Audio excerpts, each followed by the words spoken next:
So what is machine learning? Machine learning, in 1959, one of the pioneers in the field of machine learning, named Arthur Samuel, defined it as the field of study that gives computers the ability to learn without being explicitly programmed.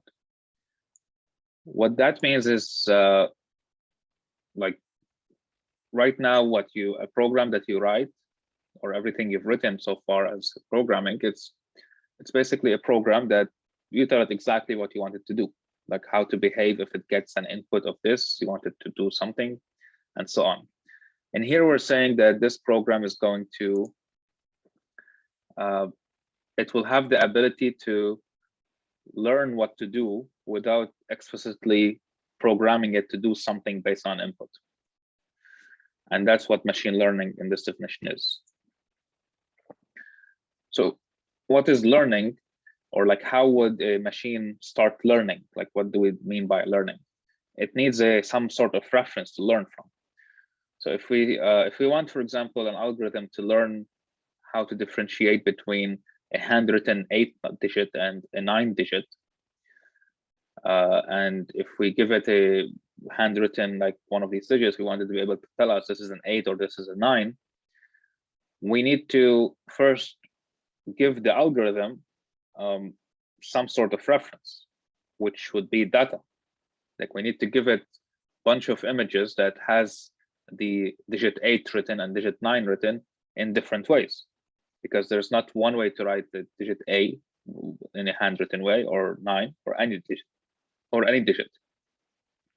So we have to give it data that we tell it that this is 8, for example, and this is 9. Now try to find like correlations between the 8 versus the 9 to be able to differentiate the two from each other. So if I give you a new digit, you'll be able to match it with whatever you've learned from these images. Now, of course, we don't talk to algorithms like this. They are not people that understand what I'm saying, or like you don't actually tell the algorithm, here's the images, learn from it, and I'm going to be testing you on an image that I'm going to pass by. But this is how you treat it, like in the actual, like you train the algorithm on images like this, and then you test it on new images that it hasn't seen before, and you analyze the accuracy of the predictions that the algorithm will do. Now, you will see today that the purpose of this lecture is to introduce you to multiple algorithms in machine learning, and in the hope that we unbox like the machine learning algorithm. It's not magic. Like most of it is, you'll find out that it's just very logical, and it works. Like actually the way it works is very logical. It doesn't necessarily mean that it will work. You always have to, it depends on the data you have and how you analyze it and test it. It might not work, it might fail, it might give you very inaccurate results. So why use machine learning? So if you're writing a hand-coded program to solve a complex problems, that has its limits. And sometimes the problem is too complex for like a scientist to figure out a solution for it. Machine learning algorithms can discover the knowledge and like patterns in highly dimensional and complex data. Things that you wouldn't, as a human or a scientist, be able to see those correlations or patterns in the data. These algorithms in machine learning, it can find those patterns, and sometimes it will find the patterns, but doesn't mean you can understand the patterns. Like it's also, in many cases, you treat that machine learning algorithm as a black box in which like it found the patterns, we're testing it, it's working. You validate how well it's working on data it's never seen before, but you don't necessarily know how exactly it is working or what kind of patterns it found. Some algorithms are too complex for us to understand. Some algorithms, like at this point, we still don't know that much about them, especially in the deep learning world, where we know it, we can see it working. We know sometimes why it's working, like because we do this, it doesn't work, we do this, it works. But what's actually making, like how it's actually working, what kind of patterns it's finding, in many cases, we don't know yet.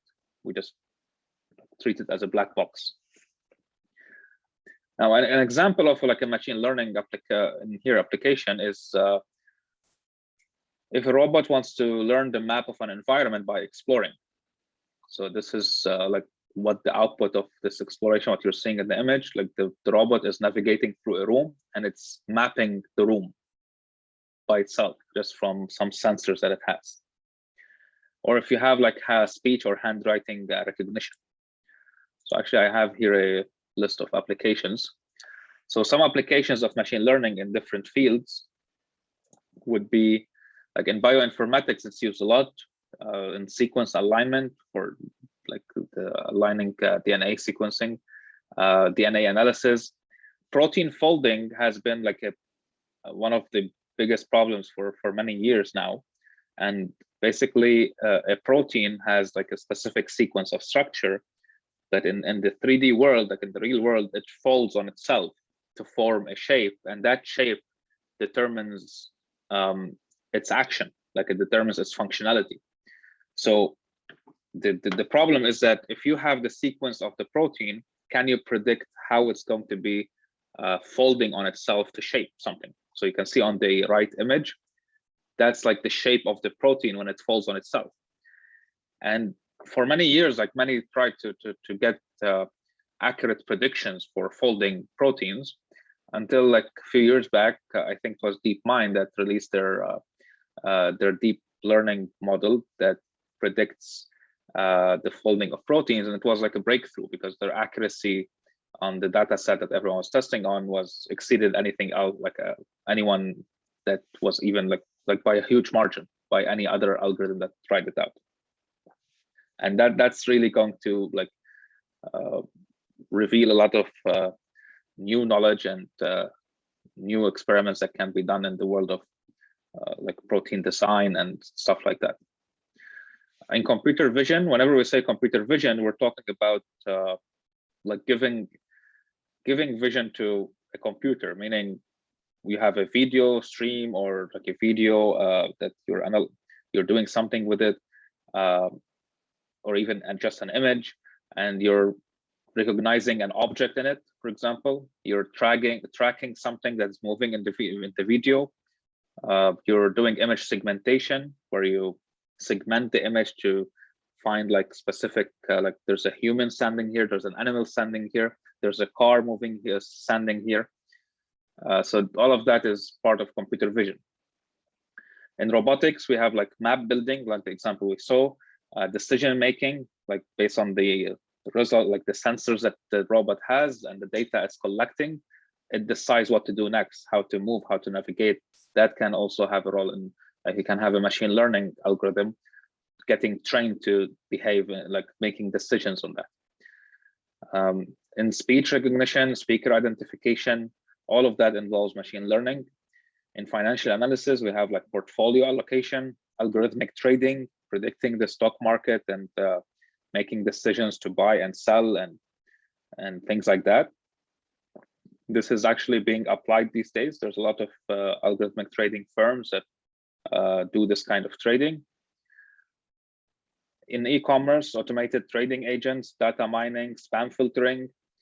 Every spam filter you use today, like on your emails or something, it's a machine learning algorithm, and it learns even while you're using it. Meaning, if you get an email and you mark it as a spam or junk, it's going to learn from that action that you gave it, that this is a spam, and it's going to, if you get something similar to it afterwards, it's going to be able to improve as it goes. Medicine and diagnosis, treatment, drug design. This is all being used these days. Like this is not hypothetical that in medicine we can use machine learning for like diagnosis or treatment or drug design. There's a lot of medical image analysis and machine learning happening, in which like on the MRI image, even MRI machines these days give you some diagnosis just from the image using these machine learning algorithms. Of course, a lot of like, it's not like just an algorithm, let's run it. There's a lot of scientists that spend a lot of time training these models, collecting data, and testing it and validating it to be able to be ready to actually be used. In computer games, there's actually, this is like one of the most fun for me. It's building adaptive opponents.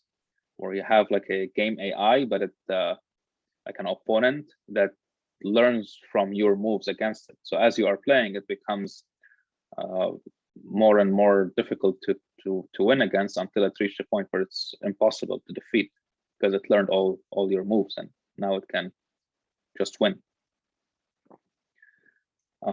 There's I don't know if anyone plays Dota here, but there's maybe you've heard of the Dota AI team that was a few years back. I forgot the name of the company that built that, but basically they defeated the champions. And Dota is known to be like one, if not the most complex like multiplayer game out there. So the idea was that these machine learning agents, which are the like AIs that are playing the game, played against each other billions of games, and they learned from those games. Like that's the only thing that they did in this case. They played with each other billions of games, and at every game they learned how to play better. What makes them win? That's the reward that they were getting. Winning was the reward. So that's one type of machine learning called reinforcement learning, for example, which we will get to here. So types of learning, we have supervised learning. Supervised learning is basically having data that tells us what this data is. So if we are trying to predict an image, whether it contains a cat or not, in a supervised learning model, we give the algorithm a bunch of images in this case, and we tell it for each image that this is a cat or this is not a cat. So we have a labeled data. That's the term we use. The data will be labeled for our model to learn from. So it learns from that data that this is a cat, this is not a cat, and so on. And then we can test the model by giving it an image that it has never seen before, and it will predict whether it's a cat or not a cat. Unsupervised learning, however, it's different. We don't tell the model what the data is. We just give it the data, but without any labels, without any differentiating between the data. Like all of them are just one bunch of same data points, like they have the same structure, and that's it. And we expect the algorithm to find correlations in the data to be able to separate them and do something about it. So in the supervised learning, we will learn about classification algorithms, and the unsupervised learning, we will learn about clustering algorithms. And reinforcement learning, which we will not cover, but the reinforcement learning usually involves, instead of data that you're learning from, it involves an environment that you can, like usually games, you can play the game and then backtrack your steps and find out what kind of move you did that gave you a reward, like a positive reward, what kind of step you did that gave you a negative reward. And after every game, every lifetime in this environment, you adapt and you learn from it. And as you go, you become better and better. Not you, but like the machine learning agent. Any questions so far? Okay. So now the first problem we're looking at is called classification. And classification is basically when a model would take an input and predicts in what class it belongs to. So we have a finite number of classes. In this case, this is like what you're looking at has, we have two classes, cat and not cat. This is also known as binary classification problem because it's only have two classes. And the idea is that we want our model, algorithm, call it whatever you want, usually called model, to basically we give it an image and it tells us whether it's a cat or not a cat. And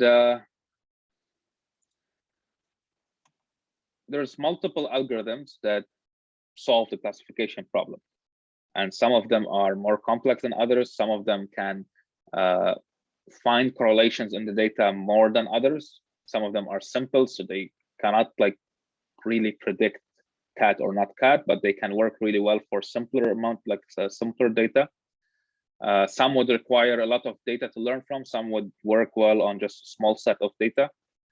So we're going to see I think 3 classification algorithms, and we'll see how they work, and hopefully that will give you an understanding of what classification is and what's the like how it actually works. Like it's not magic in some of it, like in the advanced stuff, one might look at it as magic, but once you start to understand it and like spend time on it, you would understand that it's not magic. But we're not covering any of those like deep learning or anything like that. So the first algorithm is called Knearest Neighbor. Now, this is our data that you're looking at. With classification, we said it's supervised. So we have 3 classes in the data, and this is the data we have. It's labeled data. So we already know that this point here belongs to the orange class, and this point here belongs to the red class. This point here belongs to the green class. This is the data that was collected somehow, like it's something from, let's say, a flower in which we have some like width and height of a flower or something, like whatever it is. It's data that was collected, and we have 3 types of flowers here, and here they are. This is like just arbitrary data. It's not actual real data, but I'm just giving an example that this data would be coming from real observations that you've collected, or a data set that they've done the collection of something. Now, I have this new data point that was collected, and I want to predict to which class it belongs to. Now, Knearest Neighbor is actually very, very simple. It's basically K is a variable that you decide on. So in this case, we've decided on 5. And the idea is that we're going to look at the 5 neighbors of this point, and based on the classes they belong to, we're going to make a vote. So which class do you think this point belongs to? Orange. The orange, because we have in its 5 neighbors, we have 4 oranges and 1 green. So we're going to predict that this point is orange. Now, obviously, in a prediction, you can never know if you're correct or not, unless you have the actual value coming from the real data. So that's why usually when you're training a model on a data and you want to validate it, you split your data into training set and testing set. You train the model on the training set, and then you take the testing set, predict it, and compare the output with the actual output that it should have, and you find out the error of the model. So any questions about K-nearest neighbor? Because it's really as simple as this. It compares the value to the nearest K neighbors, and based on what classes those neighbors belong to, we determine the class of our point.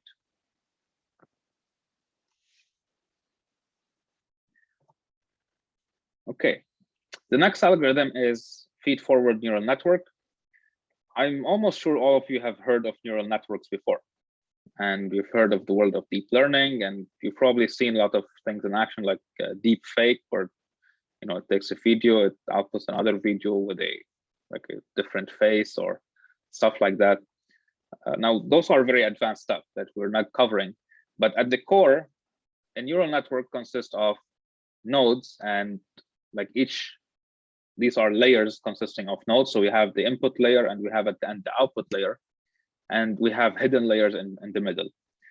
And each node we have, from the layer before to the layer after, each node is connected to every other node in the next layer.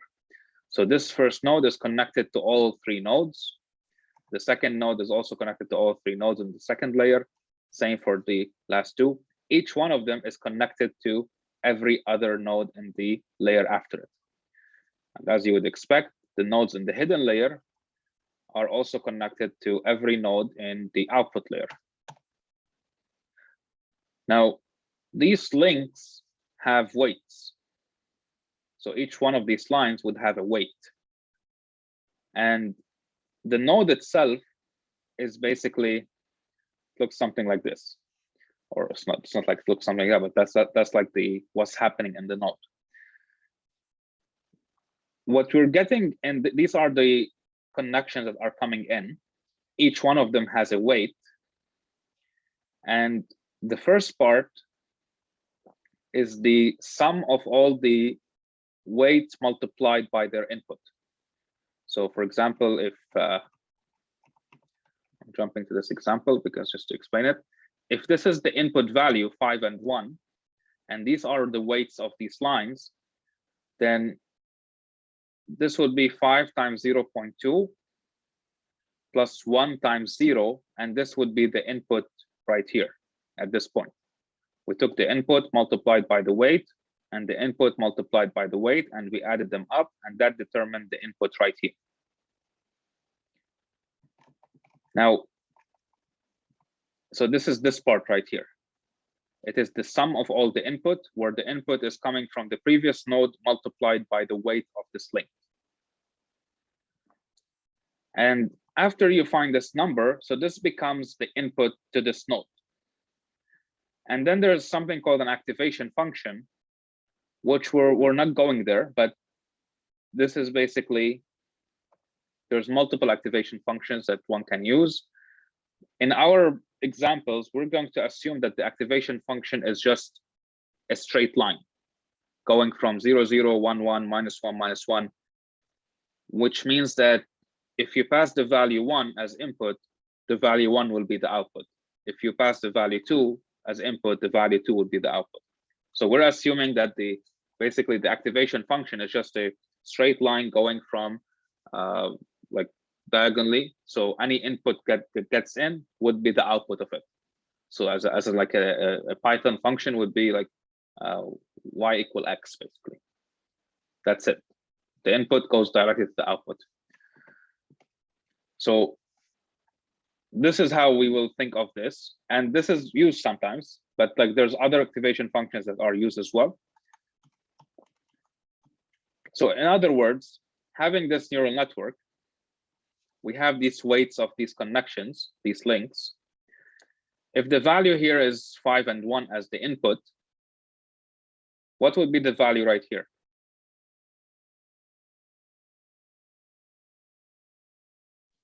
1.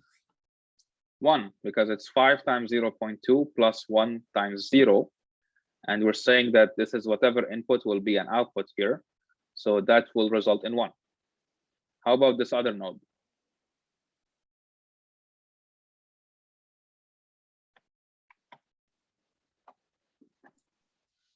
4.3, I think. Yep.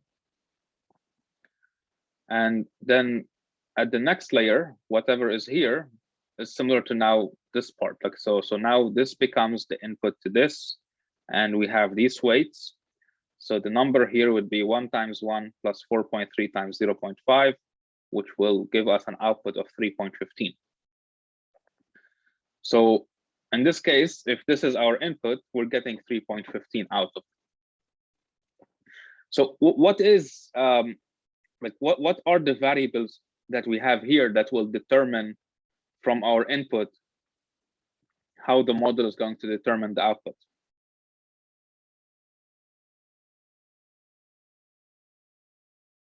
Like what things are affecting transforming the input to an output number? The weight of each link. Okay, the weights have a huge effect. What else? The activation function inside each neuron. Sure. Anything else?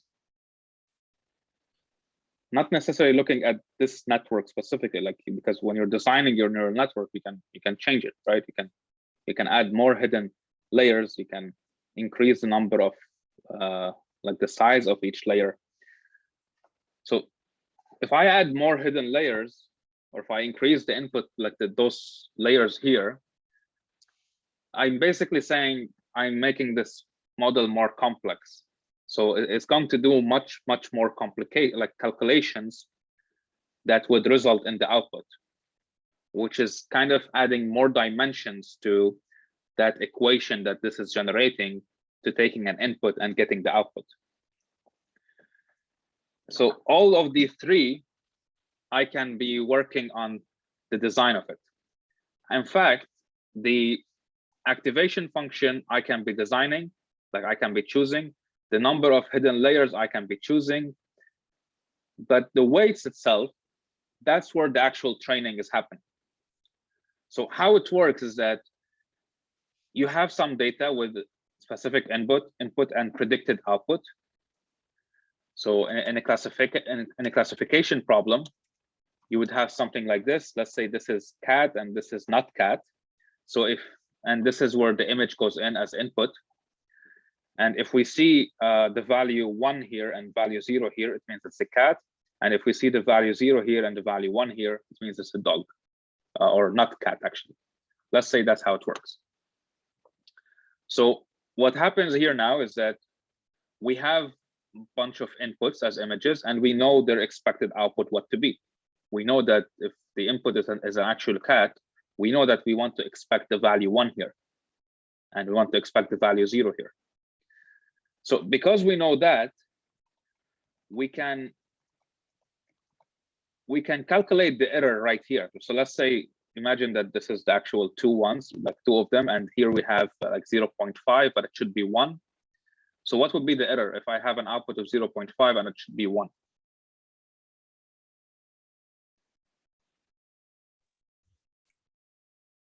You get a difference of 0.5, I guess. Yeah, so the error would be 0.5. So now if we plot the error, actually, like if we try to visualize the error, let's say we are right here and where we want to be is right here. This would be the minimum error. This is the change of my value and how it changes the error. So this right here is the point in which I want to be at, the lowest point, which is minimizing the error I'm getting from the expected output to the actual output. And basically the way the algorithm works, it's called backpropagation, which does this magic to train the neural network, in which it uses this to find in which direction should it be moving the weights to reach the minimum error. So based on that, it optimizes these weights and change them in the correct direction it should be to reduce the error that we are expecting at the end. And that's how these networks get trained. Now, there's a lot of more complication including that, but we're not going to go into it. I just want you to understand the idea that how the network works, that it has weights, how it actually takes an input and gets to an output, knowing the weights, and that there's a algorithm called backpropagation that, based on the expected output and the actual output that it got, it can know in which direction it should be changing the weights to be able to minimize that error to 0. And if you do that at all the data you have, and for each one, like you're specifying in the direction, like the step that, like a small step, you don't make a jump to an error of 0, because that wouldn't be good. Because if at every image you're making a jump to an error of 0, it will never learn how to generalize a solution for all the images. So at every image, like you can, or at every, what they call it, epoch, you can like optimize this, in the movement of these weights, change them with the small step. And after a while, after many of these iterations, you would reach a point, or maybe you would never reach a point, but hopefully you would reach a point where your weights would be adjusted and trained in a way that when you pass the input, you get the correct output. And this is how neural networks work, and like in a very brief way. How much of that did you guys get? Anyone have any questions about this? Well, I get how it works, but it's kind of hard to see how it applies, let's say, for example, to the cat image. I guess when you get the image, your input won't into an look array. Like this.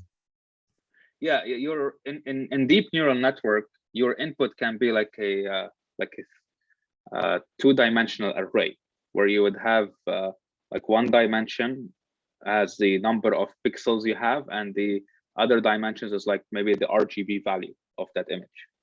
Yeah.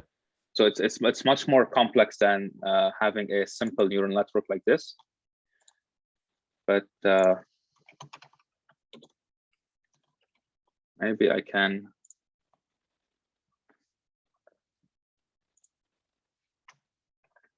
So this is a like a playground for on TensorFlow, and these are the inputs. So you can even change the inputs. I think, yeah, this is the data set, so we can change the data set. And each data set consists of 2 classes. I don't know if you can see, but like the data set here is like a circular. Actually, you can see it right here. And you can see what at every neuron, how much of the data it like how it's learning to split this data. So I don't know if this is helping you to visualize it or it's making it worse, but this is like if we add more neurons here, it doesn't make it better. So the space, like, okay, let me just explain something here. The color of these dots is the actual data, and the color of the background is what the neural network is learning to split the data. So right now, everything we're seeing is like kind of splitting it in just like half. It's not actually detecting the circular shape. You can notice that even if I change these neurons, and we will have 2 outputs because we have 2 classes only.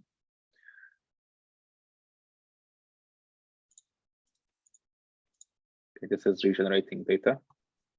The output you're looking for at the, oh, okay, I see. So yeah, I was just gonna say, so we were starting with random weights. I don't know how to start this. Regenerate maybe. So we're starting with random weights, and that's why like we're like you don't see anything learning, but this is like this, and based on these weights, this is what the output we get. The background image here is what the output you get. Now, once I start the learning, this is the activation function, so I can change it, but it's let's keep it agent H. Like you don't need to understand this. Like we're not going there, but it's just a visual thing. Now, once I start the training, now it is minimizing the error of the output to train the weights here. The network did not change. It's still just a structure of taking an input for every point and going through the weights and the activation functions and getting us an output, which determines for every point whether it's going to be blue or orange in this case. So the weight here, for example, is 1.8. The weight is minus 2.9, which means, I don't know what's the input here.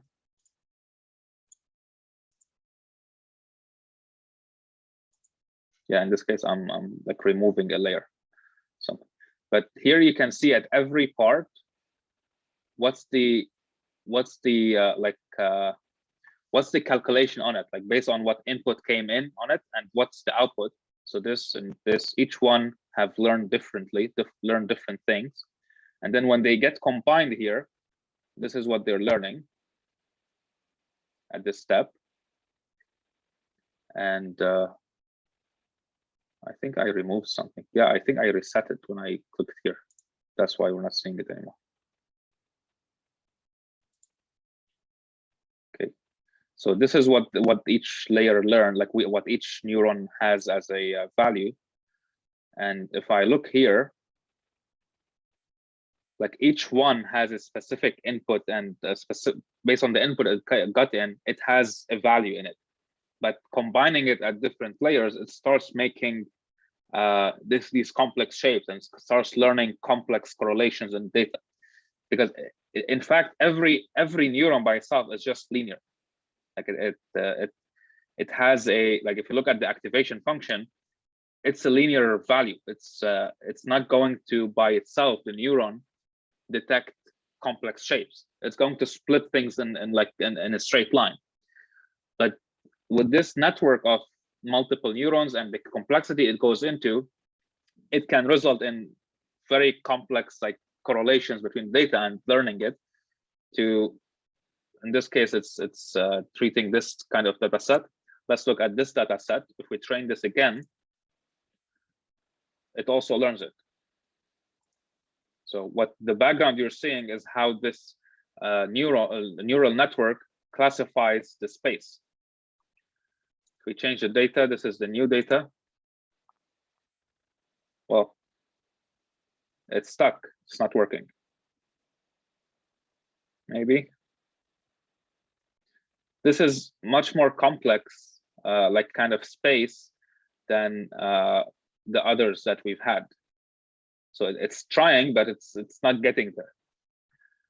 Now, here's an interesting thing. If I add another hidden layer, so if I make the complexity of my network even more, I added another hidden layer. So now we have this input, a hidden layer, and another hidden layer, and then the output. Let's run this.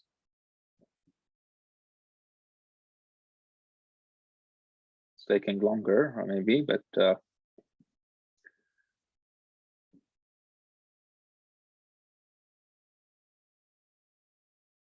I'm not sure if it's getting it. I don't think it's getting it. Let's, out of fun, just add more like hidden layers.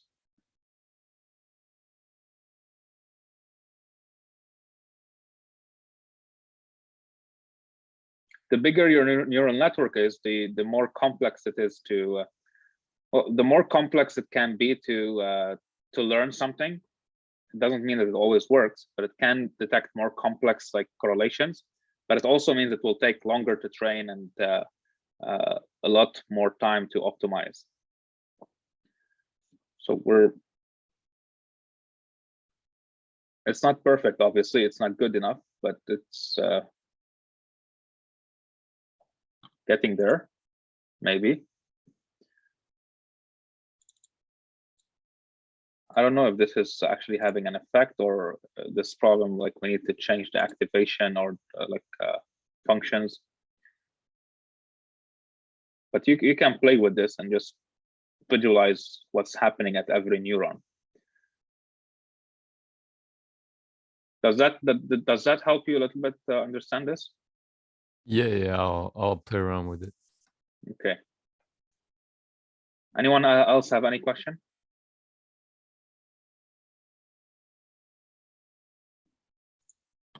Okay. I don't really get, what is it trying to do? So it's trying to classify the data, meaning it's taking an input as like a point here, X and Y, and it's trying to, or X1 and X2, and it's trying to predict whether it belongs to X1 or X, like to class 1 or class 2. Well, we have something here. Maybe I changed the activation function. So the points that you see are the actual data. Like this is the data we know, that these data points belong to class orange, and these data points belong to class blue.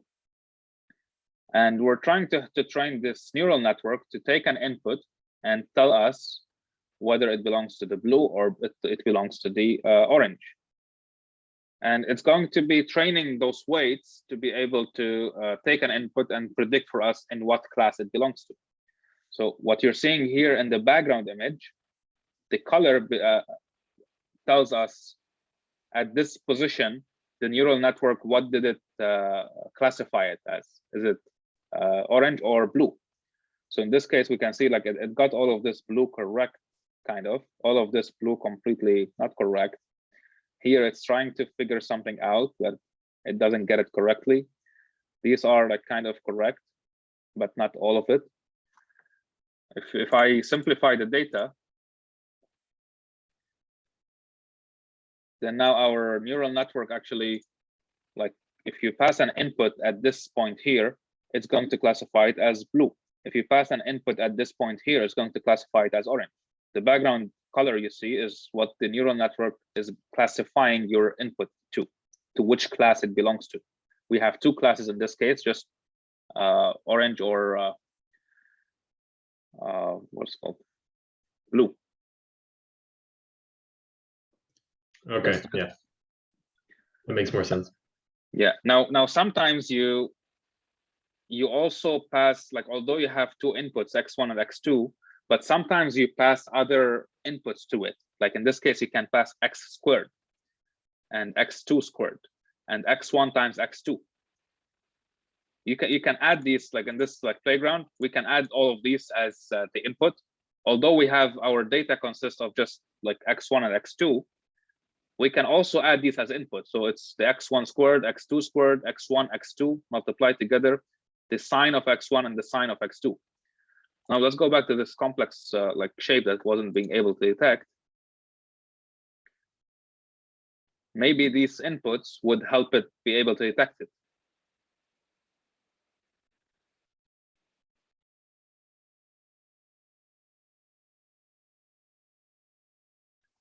You can kind of see on here, like when the layer is like not strongly highlighted, it means that the weight is like becoming close to 0, which if that's the case, it means that you can think of it as if this line does not exist if the weight becomes 0. So part of the training also that happens, it can detect that you know, it's like this connection is useless. So it will reach a point where the weight is 0, and you can think of it as it doesn't exist there. From looking at this right now, what it's trying to do, you can see that these lines have a heavy weight and these have heavy weight. So far, like the sine of x1 and sine of x2 have an effect on this output, like a big effect. I would say bigger effect than x squared and like the x squared of the inputs.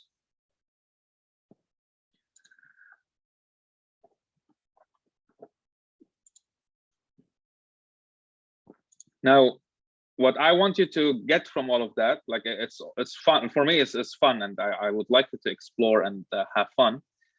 But what I want you to get from all of that is, in the exercise that we will do at the end, you will see, if I give you a network like this with the weights and give you the output of the inputs, I want you to be able to calculate the output. So this multiplied by the link here, the weight, and plus this input multiplied by the weight, what output does it give us here? And we're only going to assume that the activation function is just going to take the input and give us the output, and so on, similar to these calculations that we just did. So this is how much I want you to be able to solve in something related to neural networks.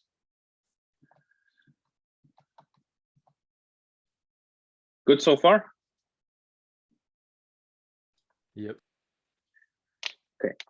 Now, a third classifier that we are looking at with neural networks, this is a algorithm that can be used for multiple classes. Like we've only said there's 2 classes here, but similar to what we were looking at here, instead of 2 neurons at the end, if we have more than 1 class, we can have like 3 classes, 4 classes, 5 classes, whatever number of classes we have. So this algorithm allows for multiple classes. The Knearest Neighbor also allows for multiple classes. Now we're going to be looking at an algorithm called support vector machine, or a model support vector machine, also known as SVM, which is support vector machine. This is a binary classifier, which means that it can only work with 2 classes. It's just binary. And the idea here is that you have this data right in front of you. It's labeled, so the left data is like green and the right data is orange. We already know the classes of this data. And the goal of the support vector machine is that it wants to split this data in a straight line. If I'm asking you to split the data in a straight line, how would you split it? This data right here. The middle. You will try to find, like, would this be a good line, or is this better one? I think this is better. This is worse probably because it's closer to the green. This is worse because it's like biasing the the green side and giving it more space. This looks like pretty good maybe because it's having a good balance in between both.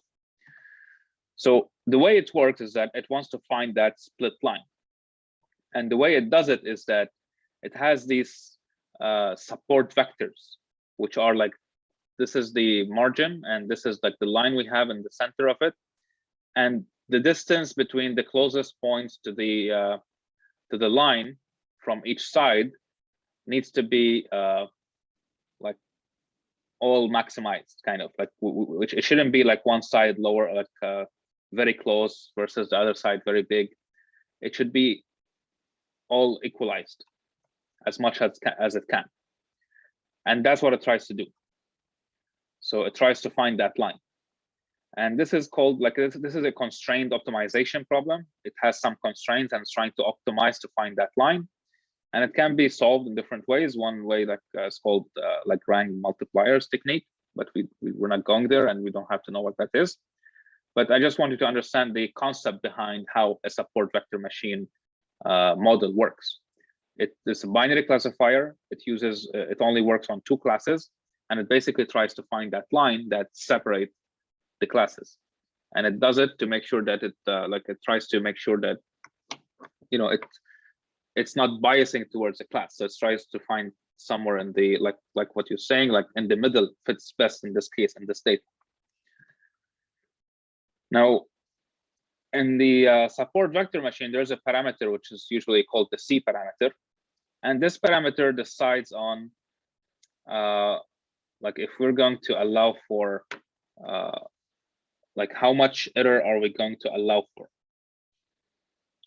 So meaning if we have a low C value, this will be okay. So this will be the solution that it will find. There's one like error here where it passed by it's in this like class, but it actually shouldn't be. But it's fine. The line fits well. If we have a high C value, it's a hard margin. It means it's going to penalize having the errors more than like when you have a lower C. So the value that it reaches is like the line that it reaches is this one, where it's trying to fit the data exactly as is, like to try to not have any errors. And it puts the line right here, where we have this point, like starting the class at here. Which one, looking at these two, you think is a better fit to the data, like a better split to the classes that we have? The soft margin. Okay, anyone thinks it's the hard margin, the one on the right, better? I think it's probably the hard margin because it won't give you false classification, but I don't know. Well, you're saying it won't give us false classification, but you're judging it only on the data you have right now. You're not judging it on data that it's never seen before, right? Yeah. So by looking at the data itself, wouldn't you say that if I have a point right here, it would fit probably the green over the orange? If you have a green point or orange point? If I have a new data point that the model have never seen before, it's positioned right here where my mouse is. You can see my mouse, right? Yeah. And we want to ask the model like to predict for us what class it belongs to.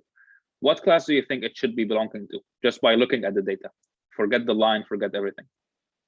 Oh, green. It should be green, obviously, like based on how things look like, right? Like this is the green side and this is the orange side. And if you have something like right here, it should probably be green. Now, I would call this point an outlier. Like this is, it happens all the time, but I wouldn't want the model to be so strict on making sure it fits it, because now it's having like what we can describe as overfitting. Overfitting is when the model memorizes your data instead of learning and finding correlations in it. And in this case, it like memorized that this is my data. So like you said, if it will have a perfect like prediction, but only on the data it knows. It will not have perfect prediction on the data it doesn't know. And the low C value here, the soft margin, I would call it a better fit to the data, because it's splitting the space better. If I bring to it a new data that's never seen before, it will probably figure out which class it belongs to better than the one on the right. Now, having said both of that, all of that, it doesn't mean that the high C value or the hard margin is bad and you should always do soft margin. It depends. Like you basically train the model on different parameters and you evaluate it and you find out what's working best for your data. There's never a one answer with this. Now, there are like experiences that you get where you learn that like a value of C of like super high is never going to work. So you don't want to test that and waste time. but it doesn't mean that you can just configure like one parameter and it will work with everything. You're always like, even the model you are choosing, that's first part of your machine learning analysis, is to figure out what model works best for your data. You test different models, you optimize them on different parameters, and you test them, and you sometimes reach a conclusion that this model didn't work well, this model is better, these parameters are better, and so on. So this is the C parameter of the support vector machine model. And the whole idea, again, it's a binary classifier. It wants to find a straight line that splits the classes. Now, what if I have multiple classes? In this data, I have 3 classes, green, red, and orange. Can you propose a way that would make the support vector machine work for multiple classes? Or that we can use a support vector machine for multiple classes?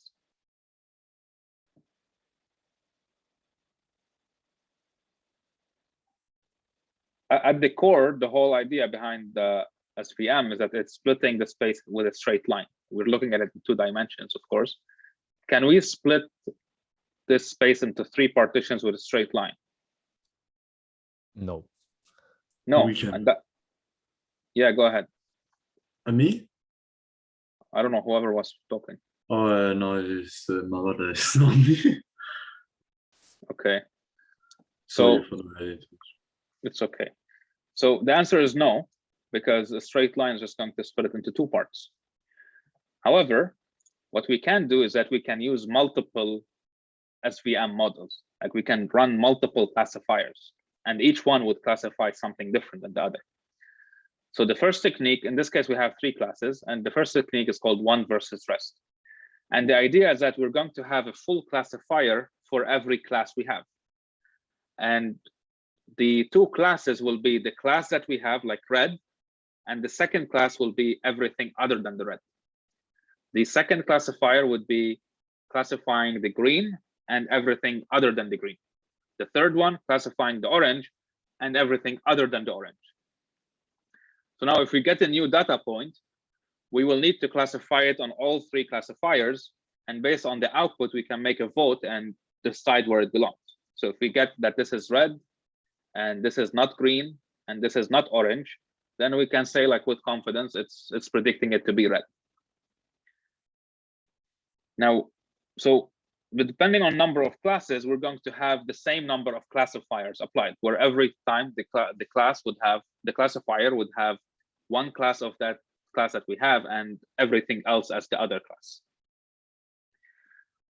What problem can we face with this?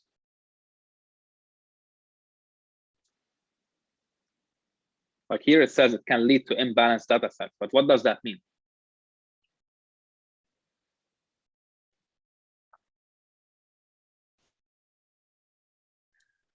I'm really not sure. So let's say you have 10 classes, and each class has 100 data points. So we have a total of 10,000 points, I think, yeah. And no, sorry, I said 10 classes, and each one has 100 points. So we just have 1,000 points. So each one of these classifiers, like how many classifiers are we going to have if we have 10 classes? 10. 10. Each one will be for 1 class, and the other class would have all the data points of everything else. So we're saying we have 10 classes, each one has 100 points. So for the first classifier, it's class 1 that has 100 points. How many points would the other, like the rest? 900. 900. And that's the case of every classifier. So now there's an imbalance, like one class has 100 points only, and another class has 900 points. So this is what we mean by imbalanced data set. So if this number is much, much bigger, and we have like 100 points, but we have like 1,000 classes, and now the rest of the classes are like you're getting like whatever 10,000 other points, then and you're like most probably what's going to happen is that any point you give it, it's going to find like a bigger correlation with the, than 10,000 other points than these 100 points. So it might be biased towards the bigger number just because they are more quantity, not because it actually is like better on these values. The more quantity can win the space, and that's what we mean by imbalanced data sets. Which also means that in general, like when you're dealing with a classifier, your number of data for every class should be like similar. It shouldn't be a big imbalance between them. But this is one of the disadvantages of this. Now, if we're having 3 classes only like this and this kind of data, it's not that big of an imbalance. So it can work. It's fine. It's not a big deal, I would say. Of course, we still have to test it and find out. But this is a disadvantage of using one versus rest, where it can lead to imbalanced data sets. Another technique we can use is 1 versus 1. So now for every class we have, for every 2 unique classes we have, we're going to create a separate classifier for them. So if we have 3 classes here, we end up with 3 classifiers. This one, red versus green, green versus orange, and red versus orange. So if we have 100 classes, how many classifiers do we need? The formula is actually right here.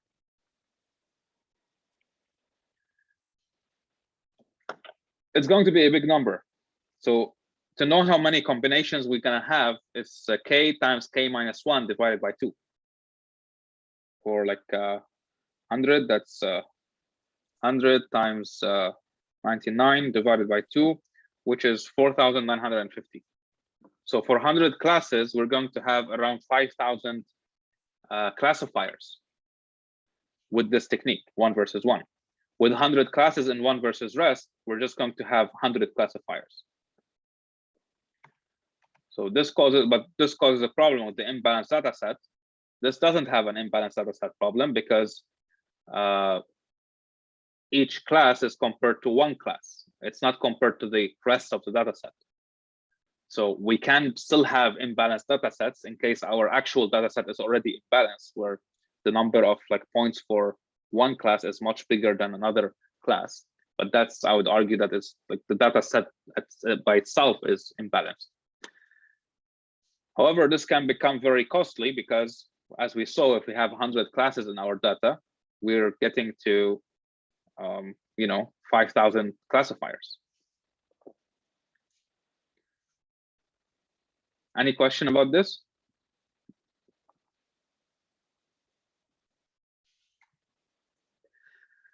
Okay. Now, this is something I'm not going to question you about, but I would like you to just know it exists. The way we said that the support vector machine works is that it's going to try to split the space with a straight line. But what if our data cannot be split with a straight line? What if it looks something like this on the left side, where there's a smaller circle inside for the blue class and a bigger circle for the red class? The trick that gets used here is called it uses something called kernels, and kernels transform the data from like the dimensions that is in to higher dimensional data. So in this case, if you look at the left side, this is the actual data, and on the right side, it is the data that gets transformed using a specific kernel that moves it from 2 dimensions to 3 dimensions. Now, if we want to split this data that you're looking at in 3 dimensions using a 2-dimensional plane, can you see the split? Yep. It would be somewhere like right here. So it would be something like this. It becomes easy to split the data because we transformed it into higher dimension, and then the solution became easy. So now when you take this plane split back to transforming the data back to 2 dimensions, what you see on the right is what would be the actual like classification of the space. And this is how the support vector machine deals with more complex like complex data, or like complex data or complex spaces of like learning. one popular kernel that's used is called the RBF. And when you use the RBF kernel, it adds another parameter, which is gamma. So gamma determines how complex the kind of the space you want to get. So if you see here in the first one, in the first top image, well, gamma is small. So the split is like just a straight line, it's linear. Also here, gamma is small, the split is linear. In this case, just the C value, like the C parameter is changing. We said C is like a small c would determine that it's okay to not have a very high accuracy. Like don't be too strict on getting a zero error, for example. Focus more on, getting a good split between the full data set. So that's why we see here, because gamma is small first, we're just dealing with a straight line. It's very non-complex split, and C is small as well. So we see here they have a lot of errors here, like orange points that are classified in the blue one. When C is large and gamma is small, we still have a straight line split, but it's now more like prone to the errors, in which it's trying to fit it like as perfect as it could be to reduce the error. So maybe the one below is a better fit than the one above. I cannot judge that just by looking at this, but something in between maybe would be best in this case. Now, if we have a bigger gamma, and that's because we're using the kernel, like it's called RBF, which is going to do this trick of moving data to higher dimensions, and then it can split it differently and then take it back to our 2D dimensions in this case. A small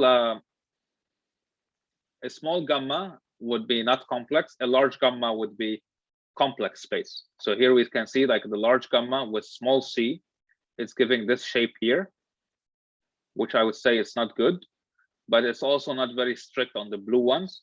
But if we have a large c and a large gamma, then you can see it's like trying to make a shape here that like fits exactly the data. So this is something I would definitely call overfitting, because it's like memorizing the exact data we have, which is not a good thing. Because now if I get a point right here, it should be in the blue class, but it's going to be defined as orange, because it just like took these points and this is the shape it found. Because C is large, so it's penalizing a lot on any errors it has, and gamma is large, so it's having a complex shape to like find the class. Again, these are not something that I will be questioning you on, but we might use them later on with the actual application of like using SVMs. I'm still not 100% sure which models we're going to use with Spark, but we'll see. But they are interesting to understand how the model works.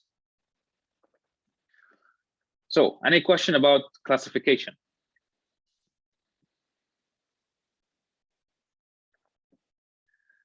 Okay, I guess not.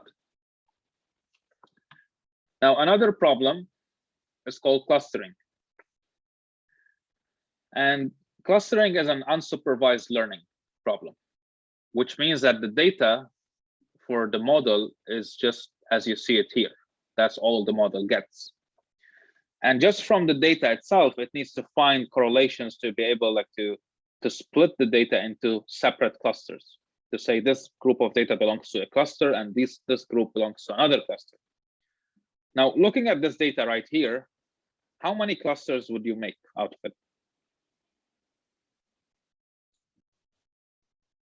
Three. Which are? I don't know, like the right data points, like all the ones on the right, and then separate the ones on the left by 2 clusters. But what's wrong about this? This is fine also. And this is what you were saying. Yeah. I can argue even that this might be also. Yeah. Like, I don't know, right? And you don't know, and I don't think anyone knows, because it depends on the actual data. Like maybe afterwards we can analyze the actual data and find out. But at this point, like we have no idea. But depending on what clustering algorithm you use and how you optimize its parameters, it can take it from classifying them as clustering them as 2 clusters to 3 clusters to 4 clusters to even more. Like you can even do a worse job in which you can take every point as a separate cluster.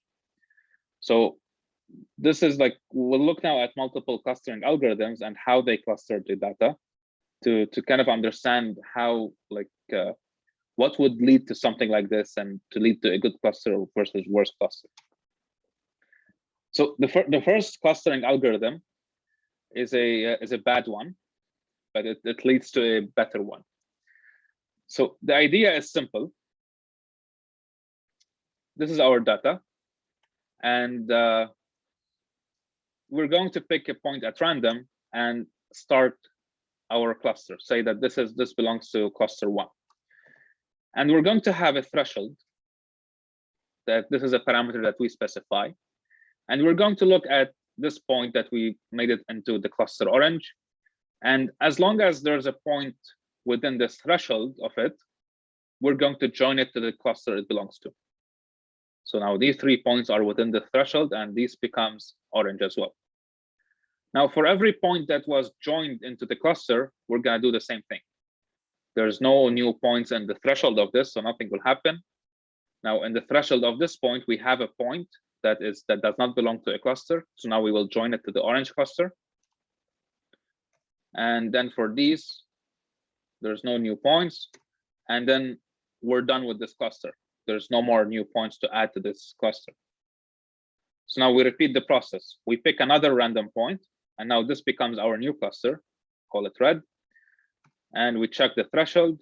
All of these 4 points are within the threshold, so we join all 4 of them into the red cluster. And then if we repeat the process, we're going to join those 2 others, and then we're going to stop right there. And then we repeat the process. We take a new random point. We do the same thing to every point within their threshold, and we're going to end up with these clusters right here. Now, what if my original data included these 2 points as well? What would happen in this case? How many clusters will I end up with? You'd probably, like, the yellow, blue, orange would all become one cluster. Yep. So these 2 new points will cause a connection between these 2 clusters, and it will all become one cluster. And this is not necessarily a good thing, because just having one point that ended up connecting 2 clusters joined both clusters, or in this case, like 2 points.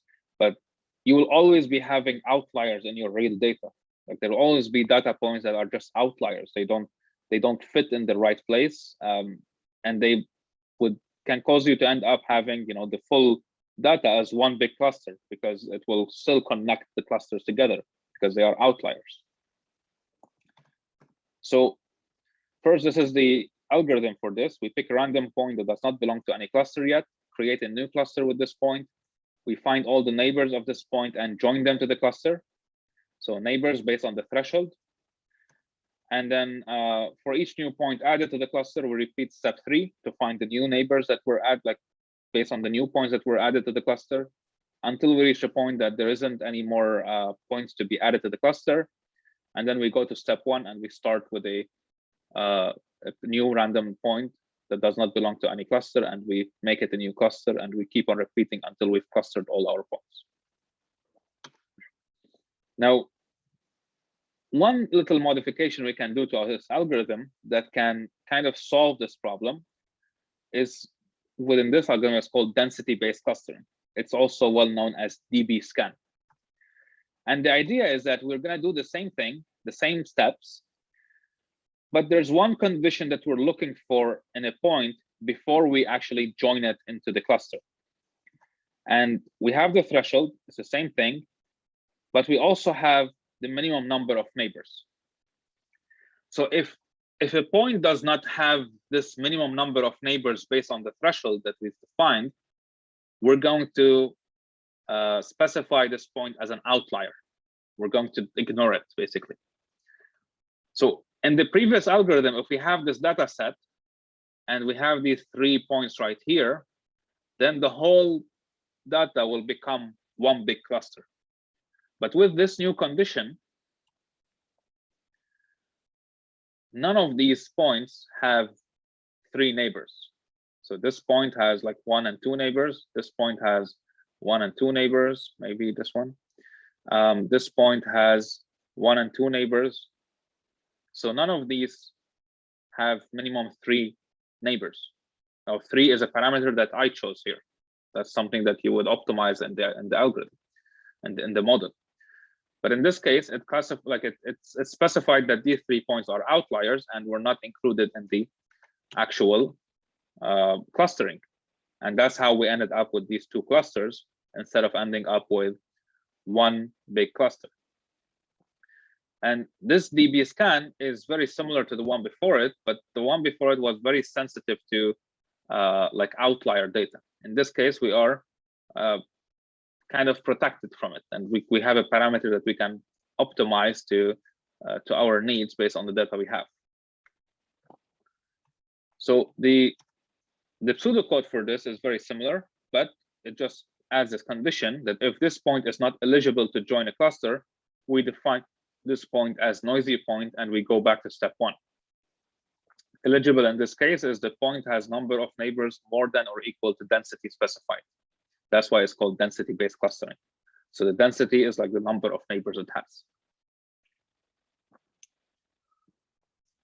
Who has a question about clustering so far?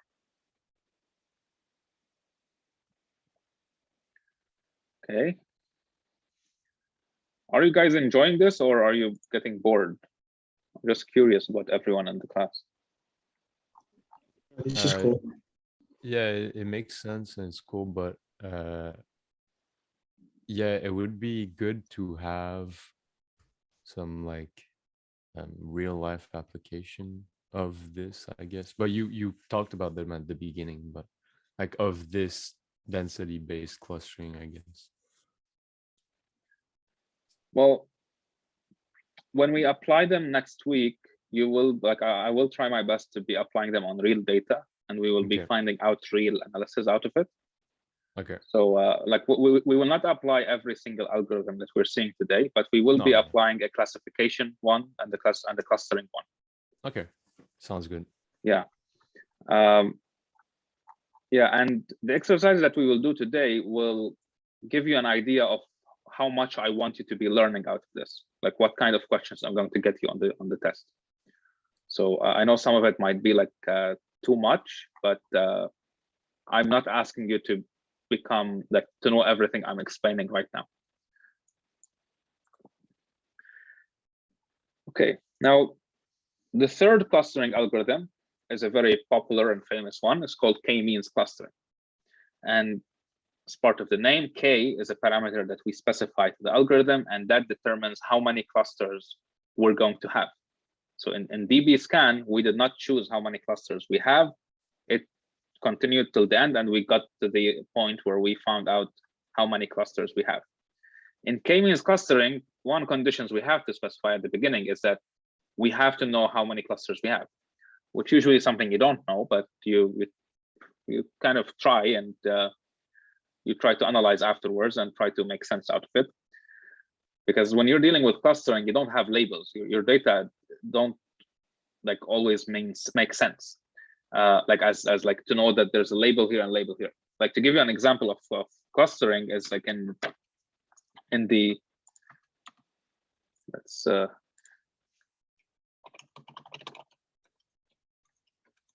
in medical images, it's applied a lot. So this is a clustering problem that you're seeing here, in which it's taking the I think that's an MRI image, and it's clustering based on what's learning from a collection of images. So it was actually it's not in this case like the model was tested on something else. But yeah, like this is just applying k-means clustering actually that we're looking at right now from the title, using k-means clustering and improved watershed algorithm, some algorithm to process the pixels, I guess. But this is where like clustering works really well, like in the image medical images, where it can like maybe like clustering with other combination of stuff. It can like these days detect like there's a tumor somewhere. This is the part where like some MRIs are already coming these days with such analytic tools using machine learning to be able to identify something in the MRI. Like, I don't know what we're seeing here right now in these images, but if you're interested, you can look at any of these papers and study it. But this would be a real example of where clustering makes sense, and it results in some real values that you can observe and you can look at.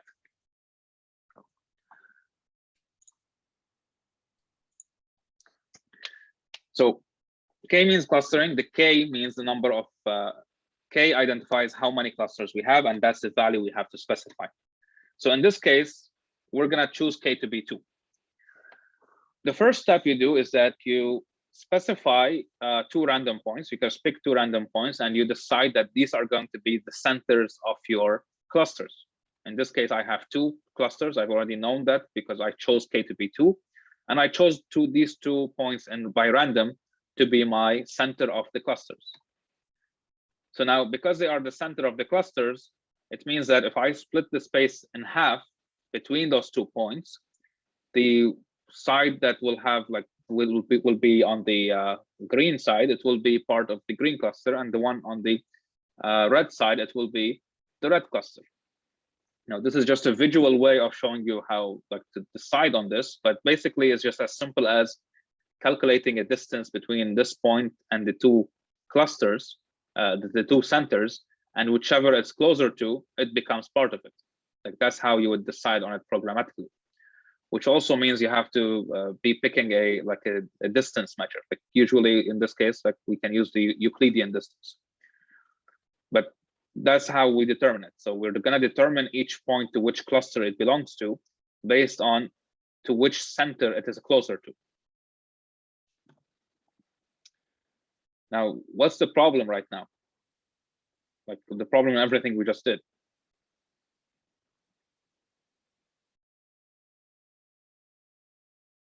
Like these centers, are they actually meaningful centers in the data?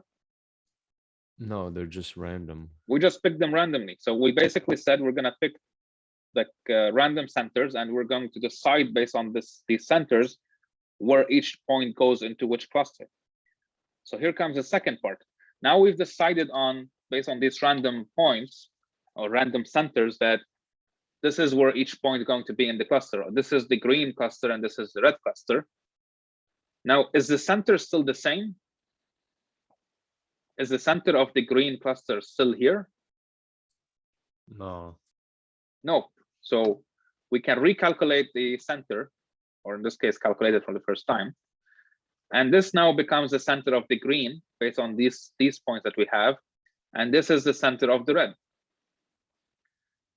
So now if we look at the points again, they are not in the same cluster as they were before after we calculated the new centers.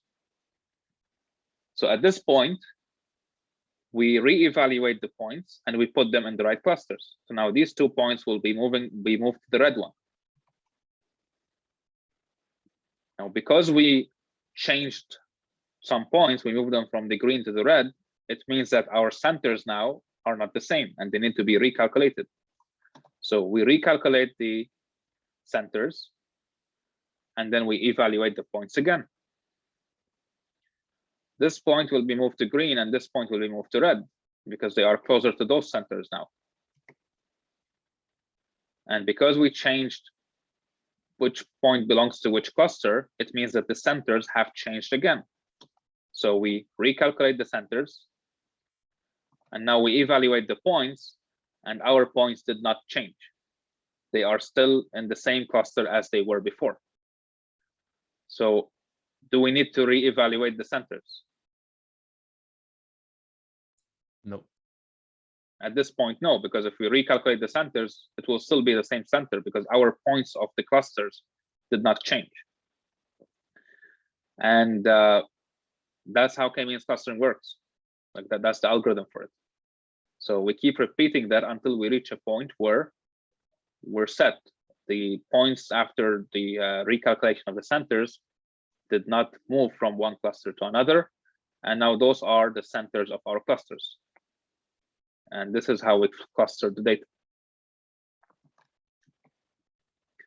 So the algorithm is we choose k random points by random as the initial cluster centers.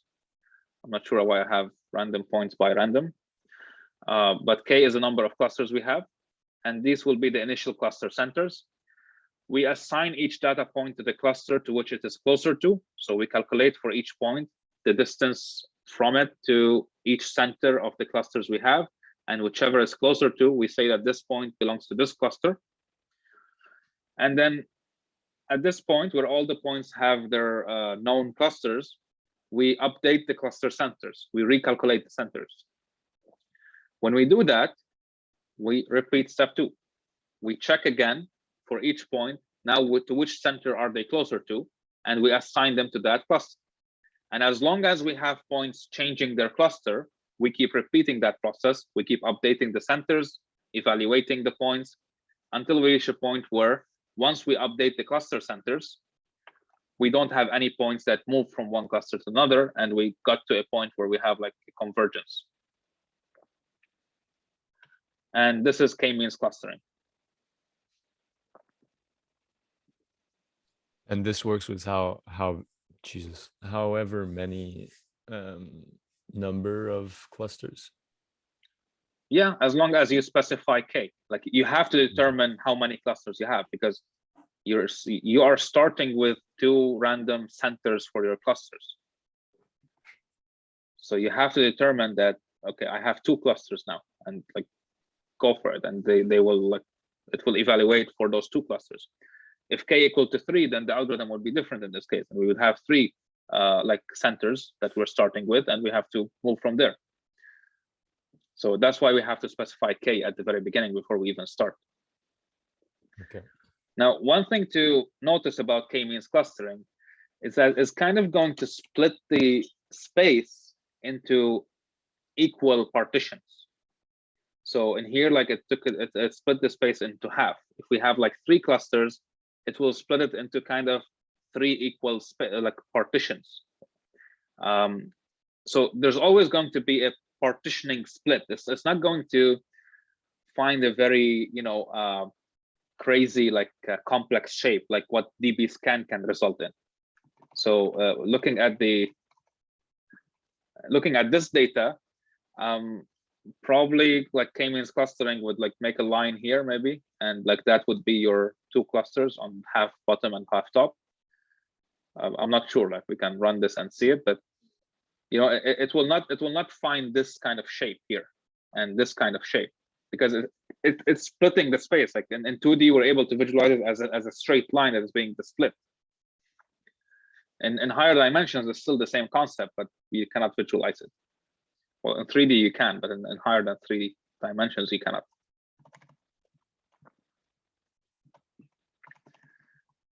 Now, the last clustering algorithm is called hierarchical clustering, and this one is actually a cool one. The first step is that you consider each point a cluster by itself. I don't know if you've noticed, there's like a white outline now around them. Each one of those points now is a cluster by itself. Now, every step afterwards is basically finding the nearest 2 clusters and joining them into one cluster. So this now is a cluster. Those are, assuming those are the 2 nearest clusters we have.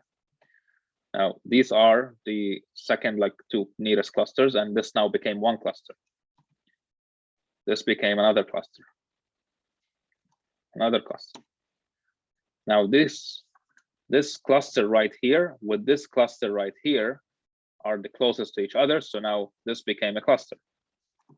There's a hierarchy, like it's called hierarchical clustering. This now became the cluster, one cluster. This became one cluster, and then we end up with one big cluster. So we start with every single point being a cluster by itself, and we end up with one big cluster of all the points. If we want to visualize this differently and the hierarchy of it, we can look at it this way. So this right here, what you're looking at is the hierarchy of these points. Each one of these lines like is one of the points, and the height of them is like how far they are from each other, kind of. So here we have, like in the green right here, we have these 2 points that were joined with this smaller cluster, and this is the point that's representing this.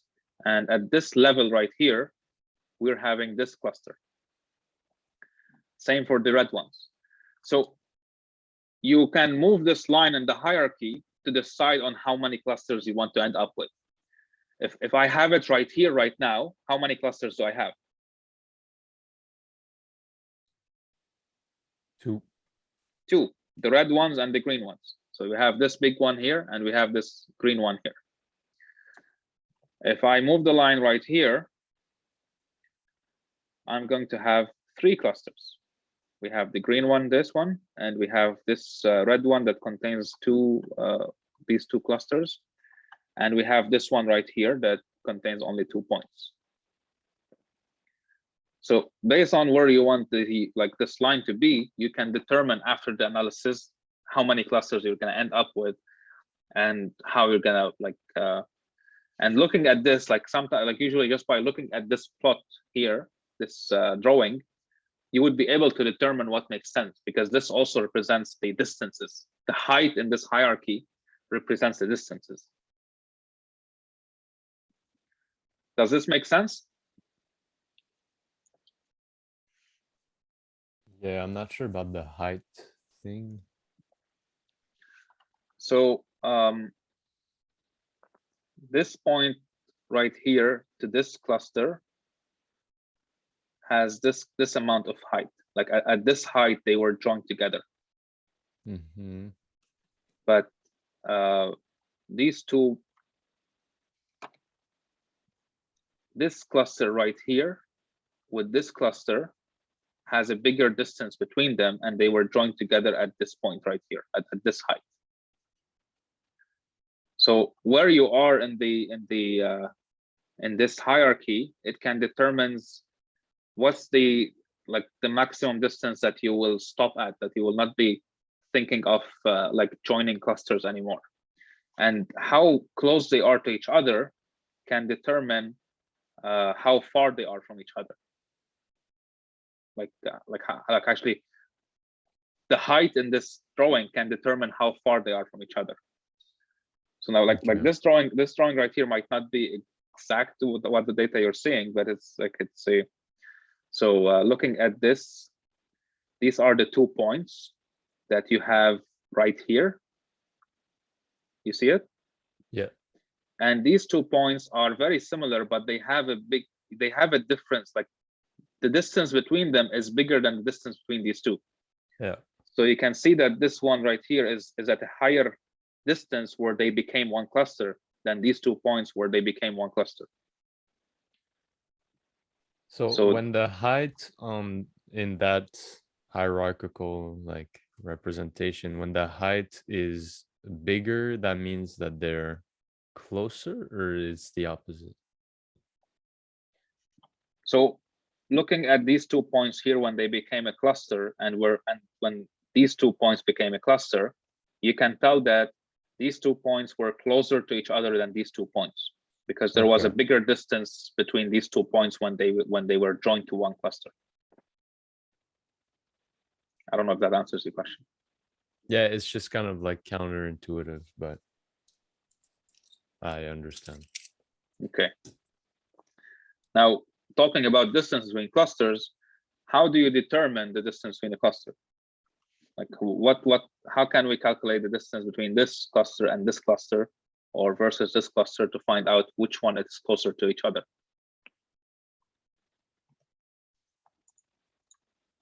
The answer is that we can do it in many different ways. So if we look at a single link step, which basically looks at the minimum distance between the 2 clusters. So finding, if this is the cluster 1, this is cluster 2, the minimum between them would be this distance, and then this would be the decided distance that we would be deciding on. A complete link would be the complete opposite. It's the maximum distance between the 2 clusters. So if these are the 2 points further away from each other, then this distance will be used to be deciding on the distance between clusters. An average link would be taking the distance to every point, to every other point in the other cluster, and taking the average of that. A centroid link would be finding the center of each cluster and finding the distance between the centers. Ward's method, this is a bit different, but it's going to find the kind of the center between both clusters together and use that as the distance. So again, this is not something I necessarily want you to be able to answer questions about. I just want you to be thinking about and understanding in here, like in the class. But this is an example of like on this data and this data and this data, how each one behaves. So on k-means, you can see it like it kind of split the space into partitions. Like it's like similar to as if they are squares. In Ward, like if it's a hierarchical, but using Ward's method, this is how they work clustered. And in single link, it actually works the best in this case. In this data, also k-means, like it split the space into half. These are the centers of the clusters. It really doesn't work well with this kind of data where we have like a circle inside and circle outside. Ward also didn't do well here. Single link did pretty well. It clustered it correctly. And in the last data, also the same, like similar thing. K-means didn't do well. Ward didn't do well, I would say. And single link probably did well here. I mean, it depends what this data is representing, but just from the looks of it, it looks like this one got it. But that doesn't mean that single link is the best, right? It always depends on data. So looking at another type of data, we have k-means here that actually did a pretty good job, maybe, and like I would say in clustering this 4 clusters or these 2 clusters. Ward also did a similar thing with these 4 clusters or these 2 clusters. Single link didn't do a like even near good job, but almost all of them became 1 cluster, and we have like 1, 2, 3, 4. These are like separate clusters right here. And with this data also didn't do a good job. So again, with machine learning, you're always analyzing different models, different parameters, and trying to test them and trying to find out what's working best for your data. Any question about clustering?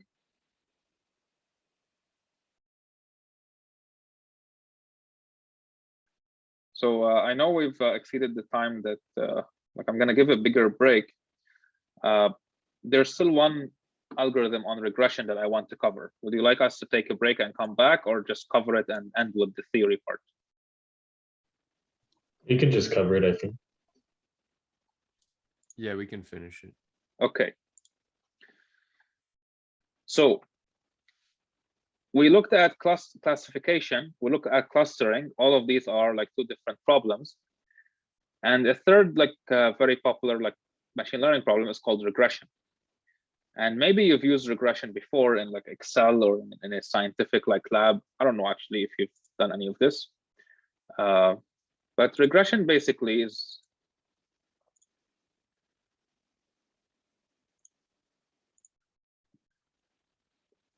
so in regression, especially in this case, like we're saying linear regression, but let's start with regression in general. So here we have a data in which it's representing like based on a flower, the width of the sepal of the flower and the length of it. And from this data, I want you, if I give you the width, I want you to predict the length. So this is what the regression is going to do. Like we want to have a predictor here in which I give you an input and you give me a value for the output. It's not a class. It's an actual value. So if this is the data we have, this is the length and this is the width, and we can plot this data. By the way, these animations are done in Python, the whole video. It's a library called Manim. So now, before this, so this is the data. We have the length and we have the width. If I give you a length, I want you to tell me what is the width or predict the width. Now, the first thing in regression, you're going to make an assumption on the relationship between your like data, like your, in this case, the length and the width. And in this case, the assumption in linear regression we are doing is that the relationship is linear. What do we mean by linear as a relationship? Well, that how you're gonna, I guess, generalize all those data points is with a single line. With a straight line, exactly. Yeah. I'm saying that the relationship between the dimension 1 and dimension 2 is a straight line. So now the question is, how do I find a straight line that fits this data the best? Like, would it be, would this line be good? Or would any of these lines be better? What do you guys think? How can I find out, like, out of these lines, which one is best? I think you take the position of each point, and then you do, I don't know, maybe an average, if I remember, based on the position, and do and with a linear equation, you can find the average with, I don't know, with the linear equation, you can find like, you can like estimate the one that is closer to the average of all those points. I don't know if you see what I mean, but I totally see what you mean. So you're trying to say that we have the actual data, and our line is going to say that this is what we're trying to predict. So we want to find out the average error between the predicted line and the actual data. yeah, So like that. For every point, the actual value of the point is the actual data. For an X, we know that what Y it should be, but how far it is from the line is the actual error, because the line is the predicted output and the actual point is the actual output. That distance between them is going to be the actual error that we have.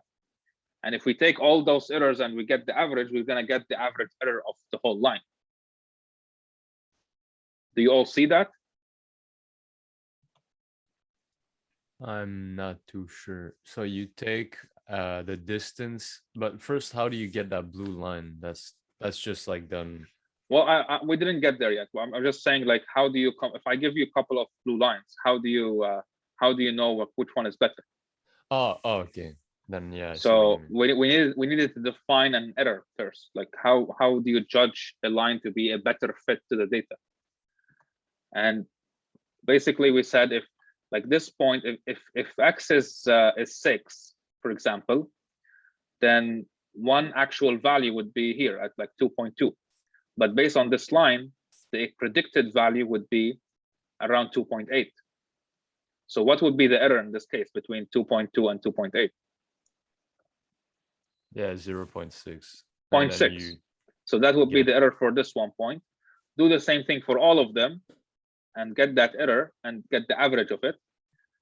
And that white line is actually like the error between the actual output and the predicted output, because the line represents the predicted output. So what would be our goal to find the best line?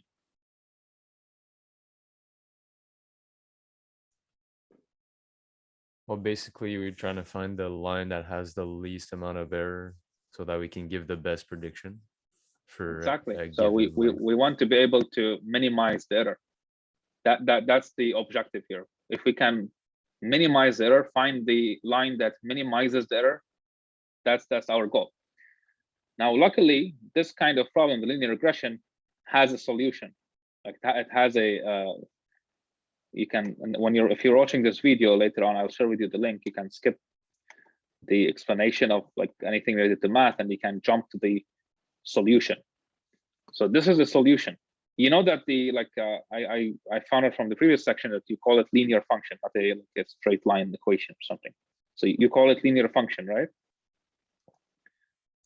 Yeah. For a straight line, and it has the like, I don't know what symbols you've used for it, but in here I'm using b0 plus b1 times x, like y equal b0 plus b1 times x. Are you familiar with this as a straight line equation? I've seen more like y equals A plus b times x. yeah. Okay, so these are But just variables, right? Like you can call them anything you want. So if you've seen like y equal ax plus b, then in this case, like the b1 would be a and the b0 would be b. But in a more generalized way, it's usually written this way because you can have more dimensions. So it can be like b0 plus b1 times x plus b2 times x squared and so on. But we're not going there. So anyway, we have two parameters that we need to find. Any line equation we have, we're going to have this structure, y equal b0 plus b1 times x. And we want to find the b0 and the b1 that would minimize our error. And luckily, if we just plug in our data into this part right here, it's going to give us b1. And if we plug it into this part right here, it's going to give us b0. So now what does this say? You can literally see this as a for loop. So looking at this top part here of this fraction, this is saying the sum of this going from I1 to n. And I1 is like our data points, one at a time. So when we say x at I, it's like referring to the x, because we have two dimensions, x and y for every data point. It's referring to the x value of the data point I. So the x value of the data point I minus the average of all the x's of our points times the y value of the data point y minus the average of all the y's of our data. And we do this for all the points and we sum them up together, like whatever we get here for every point, we sum it up. So that's just like a simple for loop in which you're keeping track of the sum of what you're calculating for every point. And then the next part, like the lower part, is for every x of like point that we have minus the average of all the x's squared, and we sum up this value as well for all the points we have, which also like a simple for loop in which we calculate this for every point that we have, and we sum them all up. So we're going to end up with two sums here, one from the top side and one from the bottom side. We divide them and we get the b1 parameter. After getting the b1, we can calculate the b0 by having the average of all the y's minus the b1 that we've calculated here times the average of all the x's. And that's how we find the b1 and b0 for the line. Like these will be the coefficients for the line or the linear function that would minimize the error for the data we have. What do you guys think of this? Complex, or you get it? I kind of get it, but I'm confused on where like the error comes in. Yeah, we're not going to go through how to derive this as a solution. Like that, Okay. that's going to require more complex math, and we're not going to go there. Okay. But it is available a lot on like on YouTube or internet or things if you want to really find out, like just like linear regression solution, like proof or something like that. Google it and you'll find someone explaining it. But I don't want to confuse everyone with something like this. Now, if you're watching this video again, if I'll share with you this, you can skip any part in which I talk about like more mathematical stuff. So here, like there's the confidence, I think we calculated. Yeah, the confidence interval. You can skip this. And you can also skip this. I think it's just at the end, there's a part where we explain the training versus testing. Yeah. So here, let's say we calculated the data, like based on all the data we have, we calculated this line. That's the best fit line that we have that minimizes the error. How are we going to test this is actually true? Like, or how bad it is. It's not about if it's true, like how bad it is. How are we going to test it? We cannot really test it on data that we've already used to fit it, like because the data was used to fit that line. So it doesn't make sense that we're going to evaluate our line or our regression based on the data that was used to train it or to fit it. And this is why, like in any machine learning that kind of problem, at the beginning, you always split your data into training data and testing data. You do the training on the training data, and then you evaluate or test on testing data. So what's happening right here is that we would use only the training data to fit the line, and then we can test how good or bad it is based on the testing data, because the testing data would be something that our line have never seen before, the model have never seen before. So this is something that you usually do in, see, like we fit on the training data, and then we predict the values of the testing data, and we calculate the error of them, how far away they are from the real predicted value, or from the actual, like from the predicted to the actual, and we find out how bad or good our line is to fit our data.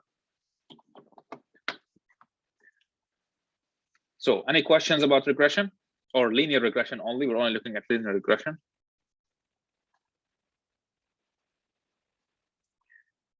Okay. I think not. Now when we come back from the break, we're gonna take like a longer break today. When we come back, there's a set of exercises that you'll be doing. And this is the kind of question that I will probably ask you on the test, like to this level. So I'll be putting you in breakout rooms and you will be working on these problems. The last question, which is the linear regression, you can be using Python to do these calculations for B0 and B1 if you don't like to do it by hand or anything. Like it's up to you. So any questions?